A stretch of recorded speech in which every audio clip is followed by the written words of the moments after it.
కేంద్ర పౌర విమానయాన శాఖ మంత్రి కింజరాపు రామ్మోహన్ నాయుడిని కీలక పదవి వరించింది. ఆసియా పసిఫిక్ సభ్యదేశాల చైర్మన్గా ఆయన ఎన్నికయ్యారు. దేశ రాజధాని ఢిల్లీలో జరుగుతున్న రెండో ఆసియా పసిఫిక్ మంత్రుల స్థాయి సదస్సులో బుధవారం ఆయన ఏకగ్రీవంగా ఎన్నికయ్యారు. రామ్మోహన్ నాయుడి పేరును సింగపూర్ ప్రతిపాదించగా భూటాన్ బలపరిచింది.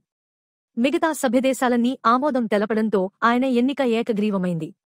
దేశం తరపున తనకు దక్కిన ఈ అరుదైన గౌరవం పట్ల రామ్మోహన్ నాయుడు హర్షం వ్యక్తం చేశారు. దేశం తరపున తనకు దక్కిన ఈ గౌరవాన్ని తాను బాధ్యతగా స్వీకరిస్తానని అన్నారు. విమానయాన రంగాన్ని సాధారణ ప్రజలకు మరింత అందుబాటులోకి తేవడంతో పాటు సభ్యదేశాల మధ్య రాకపోకలను మరింత సులభతరం చేసేందుకు కృషి చేస్తానని తెలిపారు.